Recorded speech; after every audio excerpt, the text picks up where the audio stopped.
Hi, you guys. Lady Rochelle here, author and founder of Warriors Talk, where we move away from awareness towards action.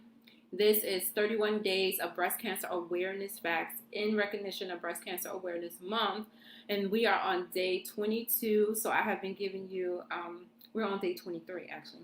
I've been giving you 22 facts for the last 21 days about breast cancer, everything to do with breast cancer and things just in general as it relates to cancer as well. So tonight we're going to talk about the course of action that you take when you are deciding what to do now that you have this cancer diagnosis, right?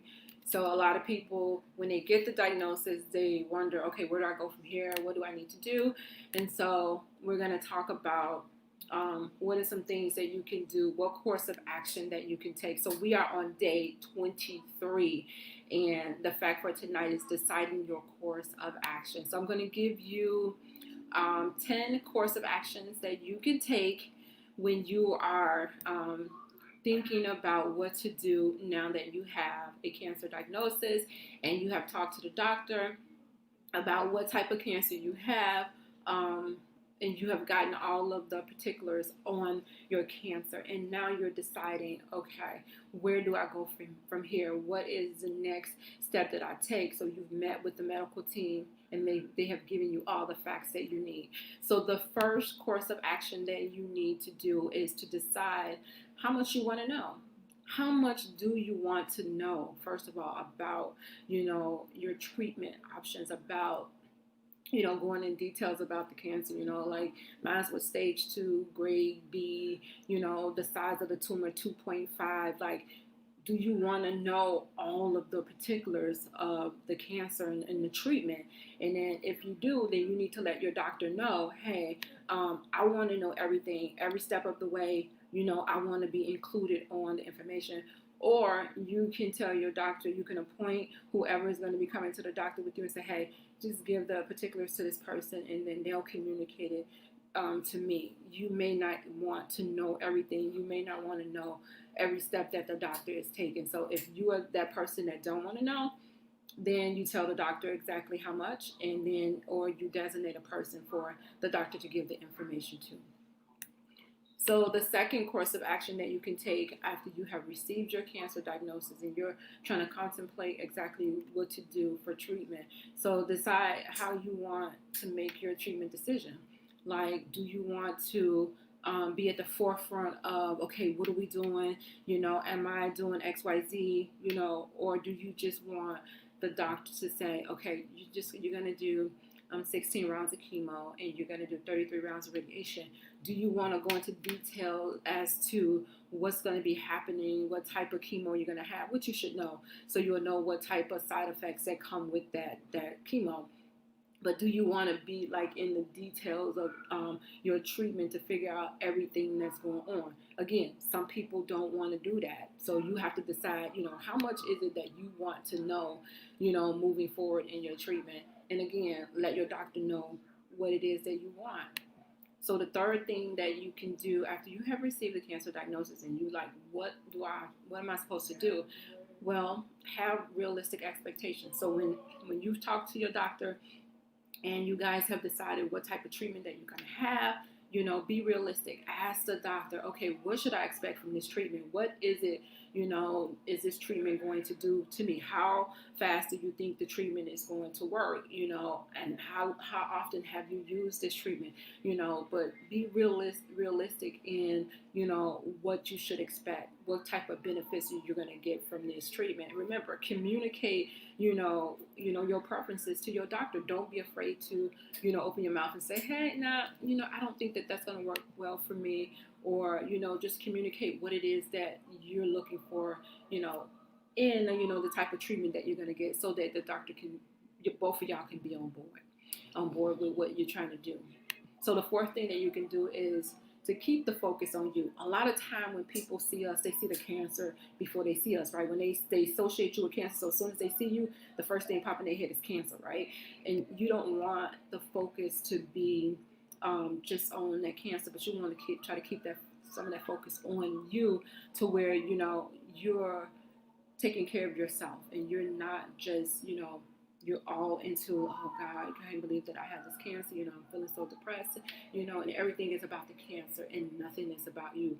But keep the focus on you and what it is that you want, and not so much on the type of cancer that you have, and everything to do with the cancer. You're important because you're going to be the one that's fighting. You're going to be the one that's receiving the treatment. So make sure that you are keeping some focus on yourself. So the fifth thing that you can do with the course of action is figure out how this treatment is going to affect your life. So if you are the breadwinner in your family and you work every day, then figure out, okay, how much time do I have at work that I can take off? Figure out what it is, that you can do it. If you were to go down to part-time at work, is that going to affect you? Is it going to affect your insurance? Try to think about, even when you get into treatment, like your body, you may get fatigued, so you may not be able to do certain things like cook. You may not be able to go to pick up your kids from school, go to the grocery store. Like, some things you may not be able to do. So try to sit back and figure out, and even ask your doctor, like, how is this going to affect me on a day-to-day basis, so that you know up front, what to expect, and how to put people in place to accommodate that. So just consider, your life every day and what that entails, and then figure out, where you can fill in the gaps, or the pieces of the puzzle where they may lack. The fifth thing that you can do when you're in that course of action about what to do for treatment is to think about the financial cost. Cancer is expensive, let me tell you. It's expensive. So not only are you getting the chemo, right? And just think of each session that you're getting, right? So I had 16. Those sessions are not cheap, let me tell you. So you think about the medicine that you take right before the chemo, right? And then you think about the chemo that's being pumped into your body. And then you think about the labs that they do while you're there. And you think about the nurse that's there helping you, right? So think about all of that. And if you're doing 16, think about the cost every time you go in. That's a lot. And if you're a person that don't have insurance, that could really be like right on your brain to try to figure out, how am I going to cover this? And not to mention, if you got to go get a prescription, or if you got to pay a copay, that it's a lot. It's a lot. So I would say, if you are employed, call your insurance company and say, hey, I just been diagnosed with cancer. Like, what do you guys cover? What's not covered? Just to give you a heads up. Some people may not even want to be bothered with that. And if you don't, then, most insurance company will cover the surgery. They will cover the chemo. They probably won't cover like normal, like the co-pays, or, certain things may not be covered. But like what my doctor did was, I think at one point, the Neulasta shot that I had to take after I got the Red Devil, that shot was $100 after the insurance. It was one day that I did not have it, and I was like, I don't have it, and the pharmacist was like, well, we can't give you the shot. So the pharmacist went and talked to the doctor, and the doctor was like, she got to have that shot. Give her the shot.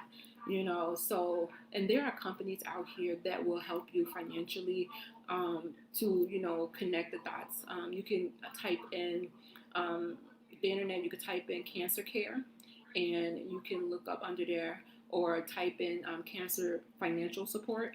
And there are organizations out here that will help you financially. So just know that you're not alone when it comes to this. You're not by yourself, and that there is money out there to help you. You just got to speak up and open your mouth.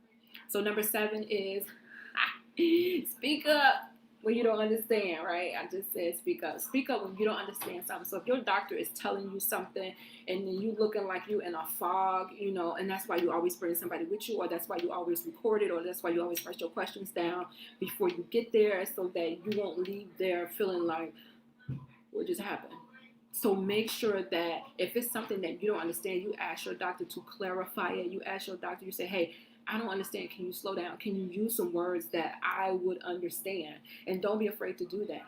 Even if you don't, like we said at the beginning, if you don't want to be bothered with all of this lingo, then have them to tell it to the person that you designated, and then have that person to break it down for you. But don't feel like you don't have a voice, because you do have a voice, because this everything is centered around you. Again, we talked about don't forget about you, don't lose focus on you, but everything that you're doing at that point is going to be centered around you, and it's important to know what you think and what you're feeling. So don't be afraid to open your mouth, don't be afraid to ask them to explain, don't be afraid to ask them to repeat.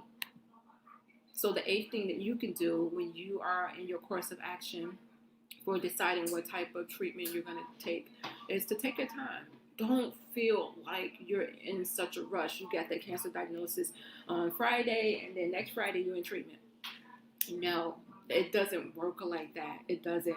Just think the cancer did not get there overnight. It did not get there overnight. So the best thing that you can do is you can ask your doctor, how much time do I have to make a decision as to when I can start treatment? What is it realistically? How much time do I have? Let me know, and they will let you know how much time they have, and you work from there. You work from there, and you figure out what it is that you need to do. But don't feel pressured into making a decision that you're going to regret. You want to make a decision that's going to be beneficial to you. You want to make a decision that's going to make you feel comfortable, and give you a sort of peace of mind going to get the treatment every day. So just make sure that you take your time and you're communicating with your doctor. How much time you have to go and contemplate a decision on what type of treatment. So the ninth thing that you can do when you're trying to figure out your course of action after you have received a cancer diagnosis is, if you want to, you can seek a second opinion. Don't feel like, I have to go with what the doctor said. I can't get a second opinion. You can seek a second opinion. The doctors do not feel offended because you want to get a second opinion. They know that you're facing a major decision. And so they're going to be like, okay, because they're going to figure like, okay, they figure like we've done everything we can to give you, to come to this conclusion on what you need. And so if you go somewhere else and then they're feeling like the other facility is probably going to, say the same thing, or they may have something a little bit different to get to the same result. So don't feel bad if you have to make a decision to get a second opinion. You have every right to do that, because this is your life, and your life depends on the decisions that you make. So the 10th thing to remember when you are in your course of action for deciding what to do as far as treatment, remember that no action is still action. So even if you don't do anything, if you decide not to do anything, you have taken action. So just make sure that whatever action that you take, that you have thought about it, you have your team of support around you to where you have discussed it, and that the things that you want to see happen will be put into place. So if that's no action, then there's no action. But if you decide that I'm going to get the cancer treatment, and I've talked to the doctor and this is what we decided on, and I believe that our course of action is going to be beneficial for me, in this cancer treatment, and getting that no evidence of disease at the end. So don't feel bad when you have to make a decision that could possibly save your life. Do what you need to do to make sure that you have a peace of mind when you're going through this. It is nothing like going through cancer treatment and then after that you have regret, or even in the middle you have regret. Even if you're in the middle of treatment, you decide you want to do something else, you have that right. You have that right to say, this is not working for me, I want to do something else. And you have that right. This is your life. This is your body. You get one temple, so you can decide that. It's totally up to you, whatever decisions you make. So what did you take away from this? I'm hoping that you took away that communication is key with your doctor. Make sure that you, whatever it is that you decide that you are communicating with your doctor, you have somebody of a support with you when you're going to the doctor, and that not to lose focus on yourself, not to lose focus on you and what it is that you want. So make sure that whatever it is that you're deciding to do, that is going to benefit you, and that your decision was well thought out. You prayed about it, and you was ready to do what you needed to do. But remember, no action is still action. And so tonight we have been talking about deciding your course of action when you have received a cancer diagnosis. Where do I go from here? What type of treatment should I take? Should I take treatment? Should I opt out of chemo and just do surgery and radiation?